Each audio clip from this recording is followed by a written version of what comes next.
झांसी के एक पुराने लेकिन शांत मोहल्ले में मेरी जिंदगी बहुत साधारण तरीके से चल रही थी। मेरा नाम अर्जुन है। उम्र 29 साल। मैं एक सरकारी बैंक में क्लर्क हूँ। जिंदगी की रफ्तार बिल्कुल सीधी थी। सुबह बैंक, शाम घर और रात को वही रोजमर्रा की थकान। मेरी शादी को अभी 2 साल हुए थे। मेरी पत्नी पूजा पास के एक स्कूल में टीचर थी। वह बहुत अच्छी इंसान है, समझदार, मेहनती और जिम्मेदार। लेकिन जैसे जैसे समय बीतता गया, हमारे रिश्ते में वो शुरुआती दिनों वाली चंचलता धीरे धीरे कम होती चली गई। अब हमारी दिनचर्या कुछ ऐसी थी। सुबह जल्दी उठना, जल्दी जल्दी नाश्ता करना, अपने अपने काम पर निकल जाना और शाम को घर लौटकर खाना, थोड़ा टीवी और फिर सो जाना। हमारे बीच कोई लड़ाई नहीं थी, लेकिन कभी कभी ऐसा लगता था जैसे जिंदगी बस एक रूटीन बनकर रह गई है। इसी बीच मेरी जिंदगी में एक ऐसा किरदार आया जिसने सब कुछ धीरे धीरे बदलना शुरू कर दिया। हमारे घर के बिल्कुल सामने एक छोटा सा मकान था, जहाँ रहती थी किरण आंटी। किरण आंटी की उम्र लगभग 42 साल रही होगी। उनके पति का 5 साल पहले सड़क दुर्घटना में निधन हो गया था।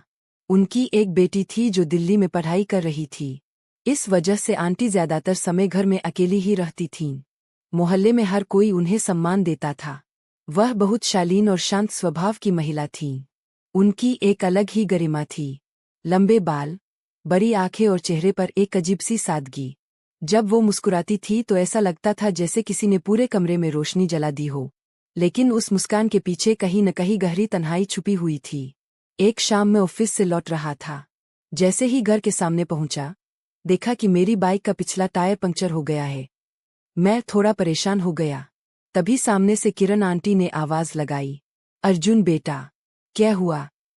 मैंने हल्की मुस्कान के साथ कहा, कुछ नहीं आंटी, बस टायर पंक्चर हो गया है।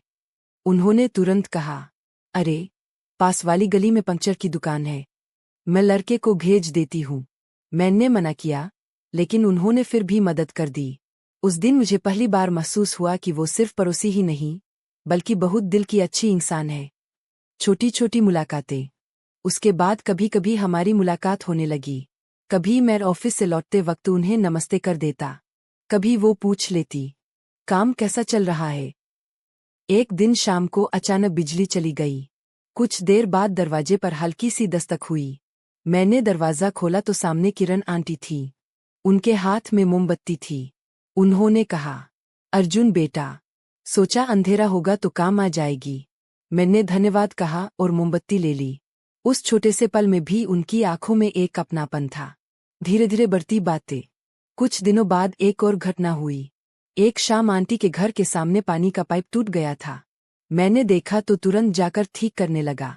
आंटी दरवाजे पर खड़ी थीं। उन्होंने कहा, अरे बेटा, रहने दो, तुम क्यों परेशान हो रहे हो? मैंने हंसते हुए कहा, आंटी, पड़ोसी किस दिन काम आते हैं। पानी का पाइप ठीक होने के बाद उन्होंने कहा, रुको, चाय पीकर जाना। उस दिन पहली बार मैं उनके घर के अंदर बैठा। घर बहुत सादा था। दीवारों पर कुछ पुरानी तस्वीरें थीं। एक फोटो उनके पति की भी थी। चाय पीते पीते उन्होंने अचानक कहा, पति के जाने के बाद घर बहुत खाली लगने लगा है। उनकी आवाज में एक अजीब सी उदासी थी। मैं कुछ पल चुप रहा, फिर बस इतना कहा, आंटी, आप अकेली नहीं है। उन्होंने हल्की मुस्कान दी। एक अनजाना रिश्ता। उस दिन के बाद से कभी कभी मैं उनके घर चला जाता।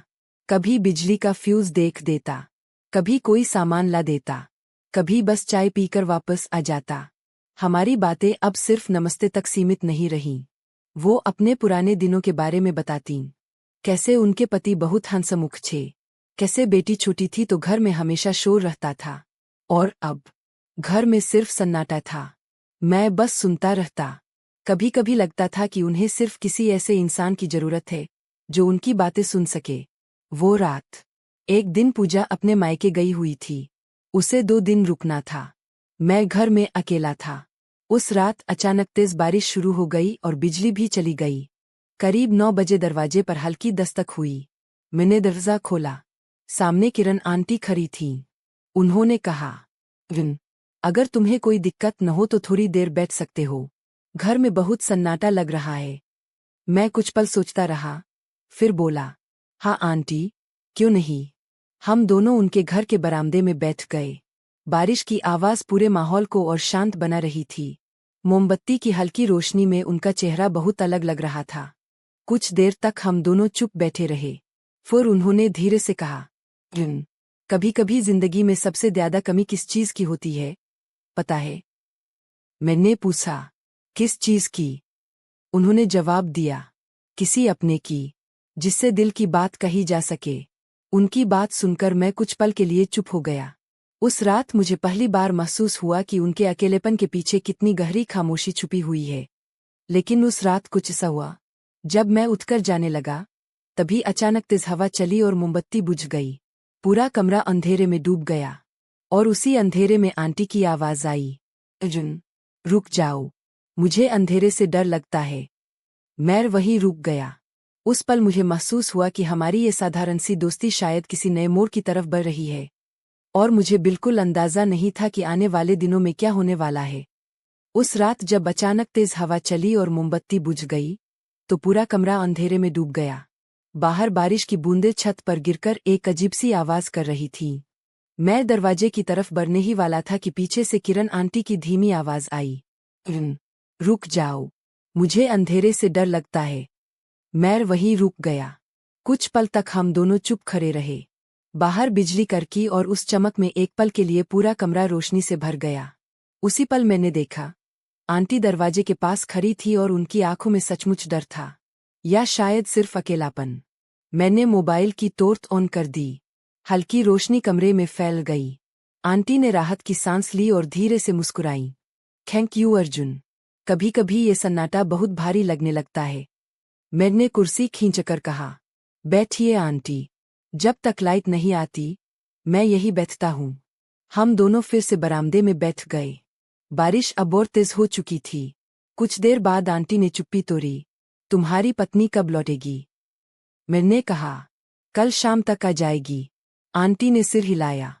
फिर कुछ देर बाद बोली, तुम बहुत अच्छे इंसान हो अर्जुन, आजकल लोग किसी के लिए इतना समय नहीं निकालते। मैंने हल्की हंसी के साथ कहा, आंटी, आपने भी तो हमेशा मेरी मदद की है। वो मुस्कुरा दीं, लेकिन उस मुस्कान के पीछे जैसे कोई अनकही बात छुपी थी। बदलती हुई बातें। उस रात के बाद हमारी मुलाकातें थोड़ी बढ़ गईं। अब जब भी मैं ऑफिस से लौटता, आंटी अक्सर अपने घर के बाहर पौधों को पानी देती मिल जाती। वो पूछती, आज बैंक में बहुत काम था? मैं कहता, हाँ, महीने का आखिरी हफ्ता है। कभी कभी वो मुझे चाय के लिए बुला लेती। हम बरामदे में बैठकर बातें करते। वो अपने पुराने दिनों के किस्से सुनाती, कैसे शादी के बाद वो और उनके पति शाम को साथ में चाय पीते थे, कैसे त्योहारों पर घर मेहमानों से भर जाता था, और फिर अचानक उनकी आवाज धीमी हो जाती, अब तो बस यादें ही बची है। उनकी ये बात सुनकर मुझे हमेशा थोड़ा अजीब लगता, क्योंकि उस बड़े घर में सचमुच बहुत सन्नाटा था, मोहल्ले की फुस्साहट। एक दिन जब मैं ऑफिस जा रहा था, तभी गली के मोड़ पर दो बुजुर्ग आपस में बातें कर रहे थे। मैंने अनजाने में उनकी बात सुन ली। एक ने कहा, किरण बहुत अच्छी औरत है, लेकिन अकेलापन इंसान को बदल देता है। दूसरे ने धीरे से जवाब दिया, हाँ, और लोग बातें बनाने में देर नहीं लगाते। मैं चुपचाप वहां से निकल गया, लेकिन उनके शब्द मेरे दिमाग में घूमते रहे। क्या लोग हमारे बारे में भी कुछ सोचने लगे हैं? मैंने उस दिन तय किया कि अब थोड़ा दूरी बनाए रखना बेहतर होगा। उस शाम जब आंटी ने आवाज लगाई, जुन, चाय पीकर जाना, तो मैंने मुस्कुराकर कहा, आज थोड़ा काम है आंटी। फर्क भी। उन्होंने बस ठीक है कहा, लेकिन उनकी आंखों में हल्की निराशा साफ दिख रही थी। अगले कुछ दिनों तक मैंने जानबूझकर उनके घर जाना कम कर दिया। मैं बस नमस्ते करके निकल जाता, लेकिन पता नहीं क्यों हर बार उनके चेहरे पर वही सवाल दिखाई देता, क्या मैंने कुछ गलत कर दिया? एक अप्रत्याशित घटना। करीब एक हफ्ते बाद की बात है। रात लगभग 10 बजे मैं घर में टीवी देख रहा था। अचानक बाहर से तेज आवाज आई, जैसे कुछ गिरा हो। मैं तुरंत बाहर भागा। आंटी के घर का दरवाजा आधा खुला हुआ था। मैंने आवाज लगाई, आंटी, सब ठीक है? कोई जवाब नहीं आया। मेरा दिल तेजी से धड़कने लगा। मैं अंदर गया, और जो मैंने देखा उससे मैं घबरा गया। किरण आंटी फर्श पर बैठी थीं और उनके हाथ से पानी का गिलास गिरा हुआ था। मैं तुरंत उनके पास गया। आंटी, क्या हुआ? उन्होंने धीरे से कहा। कुछ नहीं, बस चक्कर आ गया था। मैंने उन्हें सहारा देकर सोफे पर बैठाया और पानी दिया। कुछ देर बाद वो थोड़ा ठीक महसूस करने लगीं।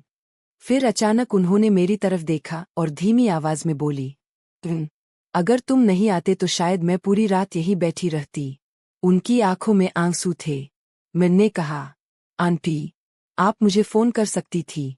उन्होंने हल्की मुस्कान के साथ कहा, कभी कभी इंसान फोन नहीं, बस किसी अपने की मौजूदगी चाहता है। उनकी बात सुनकर मैं फिर चुप हो गया। एक रहस्य की शुरुआत। उस रात जब मैं वापस जाने लगा, तभी मेरी नज़र दीवार पर टंगी एक पुरानी फोटो पर गई। उस फोटो में आंटी अपने पति के साथ खड़ी थीं, लेकिन फोटो के कोने में एक और आदमी भी था। मैंने पहले कभी उसे नहीं देखा था। मैंने कैजुअली पूछा, आंटी, ये कौन है? आंटी अचानक कुछ पल के लिए चुप हो गईं। उनके चेहरे का रंग थोड़ा बदल गया। फिर उन्होंने धीमी आवाज में कहा, वो एक पुराना जानने वाला है। लेकिन उनकी आवाज में हिचकिचाहट साफ थी। मुझे पहली बार लगा कि शायद उनके अतीत में कोई ऐसी कहानी है जिसे वो छुपाना चाहती है। और उसी पल मेरे मन में एक अजीब सा सवाल पैदा हुआ। क्या किरण आंटी सचमुच उतनी ही अकेली है जितना वो दिखाती है? या उनकी जिंदगी में कोई ऐसा राज छुपा है जो अभी सामने आना बाकी है? और मुझे बिल्कुल अंदाजा नहीं था कि बहुत जल्द वो राज मेरे सामने आने वाला था। और जब सच सामने आएगा तो शायद हमारी पूरी जिंदगी बदल जाएगी। उस रात जब मैं किरण आंटी के घर से निकलने लगा, तो मेरे दिमाग में वही पुरानी फोटो घूम रही थी। उस तस्वीर में आंटी और उनके पति के साथ जो तीसरा आदमी खड़ा था, वो मुझे अजीब लगा था। आंटी ने उसके बारे में ठीक से कुछ बताया भी नहीं था। मैंने सोचा शायद कोई पुराना रिश्तेदार होगा, लेकिन उनके चेहरे की झिझक मुझे बार बार याद आ रही थी। उसके बाद कुछ दिन तक सब सामान्य रहा। मैं ऑफिस जाता, शाम को घर आता और कभी-कभी दूर से ही आंटी को नमस्ते कर देता। लेकिन अब मेरे मन में हल्का सा संदेह रहने लगा था। अचानक आया एक फोन। एक रात करीब 9 बजे मैं खाना खा रहा था कि मेरा फोन बजा। स्क्रीन पर नाम देखकर मैं चौंक गया। किरण आंटी कॉल कर रही थीं। मैंने तुरंत फोन उठाया। उनकी आवाज घबराई हुई थी। विन, अगर तुम फ्री हो तो जरा घर आ जाओ, मुझे तुमसे जरूरी बात करनी है। मैं तुरंत उनके घर पहुंच गया। दरवाजा खुला हुआ था। मैं अंदर गया तो देखा कि आंटी बहुत परेशान दिख रही थीं। उनके हाथ कांप रहे थे। मैंने पूछा, आंटी, क्या हुआ? उन्होंने धीरे से कहा, शायद अब मुझे तुम्हें सच बताना पड़ेगा। छुपा हुआ सच। हम दोनों सोफे पर बैठ गए। कुछ पल चुप रहने के बाद आंटी बोलने लगीं, जिस आदमी को तुमने उस फोटो में देखा था, वो मेरे पति का दोस्त था। मैं चुपचाप सुनता रहा। मेरे पति की मौत एक्सीडेंट में नहीं हुई थी। मैं चौंक गया। क्या मतलब? आंटी ने गहरी सांस ली। असल में उस आदमी का मेरे पति से पैसों को लेकर झगड़ा हो गया था, और उसी रात उनका एक्सीडेंट हुआ। मुझे हमेशा शक रहा कि वो हादसा नहीं था। मेरे रोंगटे खड़े हो गए। तो आपने पुलिस को क्यों नहीं बताया? आंटी की आंखों में आंसू आ गए। क्योंकि मेरे पास कोई सबूत नहीं था, और उस आदमी का बहुत प्रभाव था। कमरे में कुछ पल के लिए सन्नाटा छा गया। डर की वजह। आंटी ने फिर धीरे से कहा, पिछले कुछ दिनों से वही आदमी फिर से मुझे फोन कर रहा है। मैंने पूछा, क्या कह रहा है? उन्होंने घबराई आवाज में कहा, वो कह रहा है कि अगर मैंने पुरानी बातों को खोदने की कोशिश की, तुम्हें भी नुकसान हो सकता है। मुझे अब समझ आ गया था कि आंटी इतने दिनों से परेशान क्यों थीं। मैंने शांत आवाज में कहा, आंटी, अब डरने की जरूरत नहीं है। अगर वो आदमी आपको धमका रहा है, तो हम पुलिस में शिकायत करेंगे। आंटी ने मेरी तरफ देखा। शायद उन्हें पहली बार लगा कि वो सच में अकेली नहीं है। एक नया असला। अगले दिन मैंने अपने एक दोस्त से बात की जो पुलिस में था। हमने पूरी बात उसे बताई। कुछ पुराने रिकॉर्ड निकाले गए, और धीरे धीरे उस पुराने हादसे की जांच फिर से शुरू हुई। कुछ महीनों बाद सच सामने आया। वो आदमी सच में उस दुर्घटना में शामिल था, और आखिरकार उसे गिरफ्तार कर लिया गया। आंटी की जिंदगी में रोशनी। उस दिन के बाद किरण आंटी की जिंदगी धीरे धीरे बदलने लगी। अब उनके चेहरे पर पहले जैसी उदासी नहीं रहती थी। वो पहले से ज्यादा मजबूत और आत्मविश्वासी दिखने लगी थी। एक दिन शाम को मैं उनके घर के सामने से गुजर रहा था। उन्होंने मुस्कुराकर कहा, रुन, अगर उस दिन तुम मेरे साथ खड़े नहीं होते तो शायद मैं कभी सच का सामना नहीं कर पाती। मैंने हंसकर कहा, आंटी, पड़ोसी किस दिन काम आते हैं। वो भी मुस्कुरा दीं और मुझे उस दिन समझ आया, कभी कभी जिंदगी में रिश्तों का नाम जरूरी नहीं होता। कुछ लोग बस हमारी जिंदगी में आते हैं और हमें मजबूत बनाकर चले जाते हैं। किरण आंटी मेरे लिए सिर्फ पड़ोसी नहीं थीं, वो एक ऐसी इंसान थीं जिन्होंने मुझे सिखाया कि किसी का साथ देना भी सबसे बड़ी इंसानियत होती है। अगर आपको यह कहानी पसंद आई हो तो वीडियो को लाइक जरूर करें। कमेंट में बताएं कि कहानी का कौन सा हिस्सा आपको सबसे ज्यादा अच्छा लगा। और ऐसे ही दिलचस्प और सस्पेंस भरी कहानियों के लिए चैनल को सब्सक्राइब करना बिल्कुल न भूलें।